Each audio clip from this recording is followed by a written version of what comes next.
This is kind of your old stomping ground, sir, isn't it? It is. This represents my world, the world of ancient Near Eastern history and archaeology. There's so many fascinating things that you can study here, from the Neo-Assyrian Empire to the Babylonian Empire, and even the periods before and after that. Oh, this is just incredible. Here we have the bull of Khorsabad, the winged bull, which represents the glory and might of the Neo-Assyrian Empire, with the head of the king, Sargon II. My goodness. And as we come down here, we see the lions from the gate of Ishtar in the city of Babylon during the Neo-Babylonian Empire. No way. And this is the Mesopotamian wing. And here are some of the inscriptions from Gudea of Lagash. Oh my goodness. Some of the important statues, some of the pottery. This is an amazing map. This is where it all begins, isn't it? This is the ancient Near East is the area that I've devoted my life and my research and my writing to. And I've done archaeological digs in several places, including Tel Tayanat up here in the northern Levant, as well as Hatzor down in the land of Israel. Yeah. I've been at a dig in Israel around Lachish. That was a major dig. A major dig, an important site. It's the second largest Canaanite city, and the site that I dug at, Hatzor, is the very largest Canaanite site. Doug, why is this map interesting to you as an archaeologist rather than a map of anywhere else in the world? Well, the events of the Bible are unfolded in the ancient Near East, which includes Mesopotamia, the Levant, Anatolia, modern Turkey, Egypt. So all of these lands are extremely important to understanding how and what took place in the biblical text. Doug, we've been looking at the Genesis record, and we've been looking at the major events there, the creation and then the flood. And we've looked at a lot of the evidence associated with that. But now we get to your area. After the flood, we have Noah's family. And my understanding is that this is exactly where all of this begins. Take us back to that record, and what do you see? How did all of that play out? Well, certainly in Genesis 9, Noah and his family settled on Mount Ararat, which of course is not conclusively identified, and it could be a number of sites along the mountain Somewhere range. up in here. Yeah, somewhere to the northeast of Mesopotamia. And they would have dispersed undoubtedly in all directions from there. And by the time we get to Genesis 10 and the Table of Nations, we see a thread of not necessarily the geography of where all of those people went, but through the genealogies, we see that those indeed became peoples who dispersed according to the instruction that was given after the flood, because just as at the beginning with Adam, you had the instruction to multiply and fill the earth, that same command was reiterated after the flood, and the peoples did that very thing and spread and so forth. And that, of course, leads to Genesis 11, where you have a centralization of a number of those peoples. And certainly the intent of Genesis 11 is not to suggest that all of the peoples of the earth now recollected in one area, but simply that a large number of them got together in one area and moved toward the process of urbanization, city living. And that's the famous Tower of Babel. Absolutely. Do we know where that is? So I've done an enormous amount of research in this area. There are about 7 or 8 Babels, cities of Babel, in the ancient area of Mesopotamia. And so one at a time, I've studied all of those areas and found only one that meets all the criteria of the famous site of the Tower of Babel, and that is the site of Eridu, which is in southeastern Mesopotamia. And that is the site, I have no doubt in my mind, of biblical Babel. And after that event in the Tower of Babel, that's when we begin to see the great diversion and the great dispersion of people groups. If you study Mesopotamian archaeology, in the prehistorical period, and that, of course, the prehistorical period is defined by the time period before the advent of writing. In that period, there are only 2 movements of people. And we're not talking about movements of pottery or trade that's going on, but only 2 movements of people where they expand outward from Mesopotamia. And as part of my study, I looked very carefully into these two expansions, they're called, and compared and contrasted them, and found that only one meets all of the requirements of the dispersion of people at the time of the Tower of Babel. And that is at the period of the late Uruk period, the Uruk expansion. And is that right here? So the expansion takes place from Eridu, and people are expanding outward. We have signs of the expansion to the north, to the south, to the east, to the west, all the way as far as Egypt, and of course throughout the Levant and even into Anatolia as well. So as this expansion took place, of course, it's going to be the largest, you're going to see the largest remnant of the expansion in the area that's closest to the city of Babel, which is Eridu. And that largest city that developed was the city of Uruk itself, which is the type site for the Uruk period. And when you say evidence, that is the artifacts that we find in these archaeological digs? Exactly. There's an enormous amount and very specific kinds of material culture that attest to this expansion of people that I'm connecting to the post-Babel dispersion. Here we have some bevel rim bowls, which are diagnostic of the Uruk period. These forms of pottery are very easy to manufacture, and basically they were molded. So there would have been molds made to be able to put clay into each of the molds, and that it would have been spread to the side. Then they would have been allowed to cure in the sun. But they could make it very rapidly. I mean, it's the same kind of technology basically that we have with the Ford assembly line. This was an assembly line for the making of pottery, and it coincides with urbanization, because when you have a much larger group of people living in one area, you have to more efficiently take care of all of those people. That's why you then build a mold. Exactly, exactly. And we have fingerprints on many of the bevel rim bowls that show that they were made by hand. And there's other important artifacts as well, such as those two spouted jars. And those spouted jars, in larger form, these are smaller versions, but in larger form, the spouted jars are also diagnostic, actually for the middle Uruk period. And during the late Uruk period, for the larger ones, which were beer jars, they would tilt the spout and droop it down to prevent air from coming in and causing the beer to go bad. And then we have these important administrative tablets, these clay tablets, that really were the precursor to writing. And the late Uruk period actually was the very moment before we have written language beginning. So this is the time when we really begin to see human beings either begin to write or to develop the language to produce symbols for writing. Absolutely, and it all began with clay tablets that were used to represent accounting for numbers of sheep, numbers of goats, and other things. And from this, writing itself developed. Doug, how does all of this, these artifacts that we see here, how do they fit into your view then of the Tower of Babel?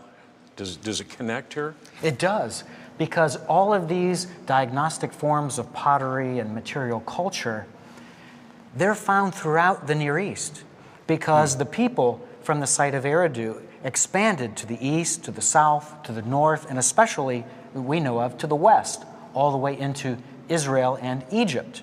And we find the same kinds of bevel rim bowls there. We find four-lug jars. We find Rimken bricks. We find the same monumental architecture, such as the tripartite buildings, and we find spouted jars all throughout these areas. And that is essentially a remnant of this movement of people outward. And this expansion, known as the Uruk expansion, which I'm connecting with the Tower of Babel, I'm saying that the Bible describes an event that's not just the confusion of language, but it's the dispersing of people far from that city. And the city of Eridu was abandoned immediately after the late Uruk period and not occupied again for hundreds and hundreds of years. So all of this material culture gives us a window into the events that are connected with the Tower of Babel. And it's from these artifacts that you can see that expansion. That's right. So this bevel rim bowl that you seem very excited about, are you saying then that helps you connect all of these people and their movement? Absolutely. In fact, the bevel rim bowl is one of the most diagnostic forms of pottery and material culture for this entire expansion that shows that this people group moved out from Eridu. Does that also help you understand that that must have been a rapid movement because you don't see change in those bowls? Yes, it shows us that at an immediate moment in time, people literally packed their bags and left the area of southern Mesopotamia. And they show up in other places throughout the ancient Near East. And what's different about this expansion, in contrast to the earlier Ubaid expansion, the other of two expansions that took place during the pre-historical period, the Uruk expansion is characterized by a very different way of interacting and way of settling. And let me give you a couple examples. First of all, we have a lot of sites that were established on virgin soil. Also, wherever they settled with people, either there was an attack of the community, the people in the community already there, and they would literally wipe them out and take over, or if they lived among them, they would live in what we call the world's first segregated living. They would live in the same vicinity as the original occupants, but next door, not intermingling and living in the same houses on the same streets. So we have evidence then of different people groups now for the first time. Absolutely. And the world's first segregated life. So that would be the evidence or the symptom, I guess, of what you would expect of those people that were dispersed from the Tower of Babel, now with a different language and immediately a different people group. Right. And that's why we have segregated living, because they weren't able to blend with one another, converse with one another. So it makes sense that they would live in separate areas around the town. And the same dynamic happens within big cities all around the world where you have multiple people groups.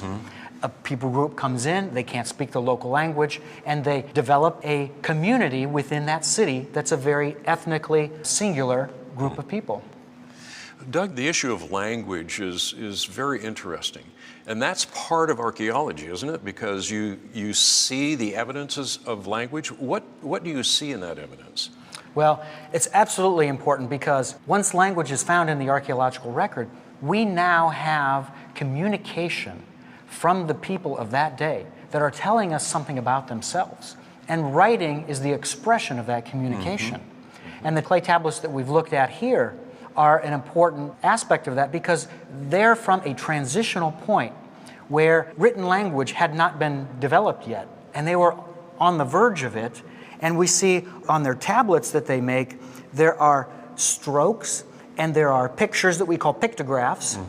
And then after the period of the late Uruk expansion, we see language develop in different places, probably first in Mesopotamia, with the strokes that were used on these clay tablets now becoming part of the cuneiform script. And in other places, such as Egypt, we see hieroglyphics. That's the result of pictographs that also were part of the original clay tablet writing mechanism. Doug, what I hear you saying is that it's as if languages just pop up, they begin to appear. Is that how you see it, and does that support then the Genesis paradigm? Absolutely, it supports the Genesis paradigm because we see the written expression of language just pop up out of nowhere, and then different languages being represented through cuneiform script or through hieroglyphic script or other means. So language is something that it will break down over time. It goes from complex to simple. And we see that reflected in the archaeological record in the form of tablets and other forms of text. Well, that's very interesting because we've been looking at physical design and how the design of very exquisite physical things had to be in place all at once, and then it decays from there. You're saying that that is the same thing we see in language. It's the same dynamic with language as well. Grammar of language is very specific to the certain given language. We have various expressions of grammar that are in languages that are not found in other languages. So the very fact that we have aspects of language that are diverse between languages. Some languages have a certain moods, some that others don't. Some have certain tenses that others don't. Some have forms of describing things that are different than other languages. So you do not have a universal plan that's followed among all of the languages. You see great diversity in the forms of grammar from language to language, even in ancient languages. Basically, this incredible dynamic of language, which becomes expressed in different ways with different scripts around the entire ancient Near East, and a great diversity within these languages and their grammatical forms, all of that reflects a very sudden ability to communicate writing. So all of this fits perfectly with what we would see as the biblical account of how languages took place. It's really the only way of explaining this. So the integrity of biblical history ultimately is justified by the expression of these languages. Yeah. Doug, I know that you have spent a lot of time looking at that issue of the Tower of Babel and trying to understand actually where it really did occur. What have you found? Well, what I've found essentially is a gold mine within the historical and archaeological record. And basically, the site of Eridu was called Babel in ancient times in a number of sources. And it's one of 7 or 8 cities that were called Babel. And it's the only one that meets all of the historical requirements for the Tower of Babel. It was around at the right time. We have diagnostic pottery and other forms of material culture from the late Uruk period that are found at Eridu. And we have very fascinating 2 forms of monumental architecture. One, we have a temple that existed in 18 different phases, and at every phase it grew in its size and its complexity. And that final phase of the temple, it was abandoned immediately, right at the time of the late Uruk expansion. And catacorner to the temple was an absolutely enormous platform. And that platform was so large, it dwarfed this large temple that existed. Do you think that could be the foundation of the Tower of Babel? Absolutely. In fact, what archaeology demonstrates is that the foundations of that temple display the kinds of diagnostic material culture from the late Uruk period. And they found that the original bricks that were added onto it were from that period. But it was never completed. It wasn't until hundreds of years later, during the 3rd dynasty of Ur, that the kings of the dynasty decided that this eyesore in their neighboring city of Eridu was no longer to sit uncompleted. So they completed this structure, which is exactly what we see in other areas around Mesopotamia and beyond, known as a ziggurat. And the ziggurat essentially is the equivalent of a tower. So I would suggest to you that that uncompleted tower that wasn't completed until hundreds of years later at Eridu on that massive platform, that is the Tower of Babel. Wow. Now, most of us think today of a tower, the kinds of things we see in big cities, big straight walls. Is that what they were building? Well, essentially it's a variation of a pyramid. And there were 4 sides to it and several stairways that would go up to the top. But these ziggurats weren't restricted even to Mesopotamia. We find forms of these ziggurats all around the globe. And I would suggest to you that this late Uruk expansion, where this technology began, where this form of monumental architecture began, was something that spread with the people. Because even though they spoke different languages, they went where they went with their own culture, their own technological background and understanding, and their own abilities to build and construct that they all shared together there at Babel, which, again, I'm calling the city of Eridu. Yes. Well, obviously we have evidence here of civilization and people beginning to gather together in communities, even cities. Do we have any other evidence of that? Yeah, we have other evidence in the Bible of this move toward urbanization.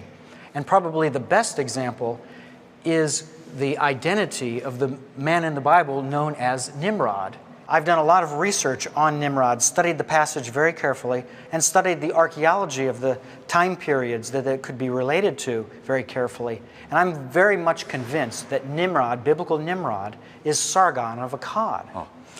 The cities that it says that Nimrod captured, and of course Babylon is part of that, and Kalhu and Nineveh, important cities in the Assyrian Empire, the later Assyrian Empire. So what we see about Nimrod, that's true in the biography of Sargon. So the record we have in Genesis concerning Nimrod and all that he conquered matches the artifacts that we see for Sargon. Yeah, it matches the artifacts, it matches the history, and it matches the epigraphical record that tells us from the very Akkadian people themselves what was his path of achieving glory, conquering cities, and becoming the first empire builder. So is there a next phase in these artifacts that moves us beyond Sargon? Absolutely. We can move forward to the time of Abraham because we know that Abraham lived at the site of Ur, which was also in southern Mesopotamia, at the end of the 3rd millennium BC. That brings us to the end of Genesis chapter 11. Exactly. And we have those artifacts here? We do. In fact, you see some pottery, some cuneiform tablets, all dating to the period of the 3rd dynasty of Ur. And basically, the 3rd dynasty of Ur was the successor to the Akkadian dynasty. And they became the kings of the 4 corners of the earth and succeeded in taking over the territories that the Akkadians held. And of course, Abraham came from this city and would have, in the 21st century, moved into Canaan. And the site of Ur, interestingly enough, was destroyed toward the end of the 21st century BC, within 1 century after Abraham left it. And there is a lamentation known as the Lamentation of Ur that was written in the Akkadian records about the destruction of the city. So Abraham would have been using pottery similar to what we see here. Absolutely. These would have been the forms that he knew about and that he would have used and he would have seen in his day. It's amazing just as we're sitting here thinking about Abraham and that this represents the culture and the civilization that he lived in. It's a great tie to that record in Genesis 4. It is fascinating, and it gives you a feeling of putting your hands around the events that go on in the biblical text. Yeah.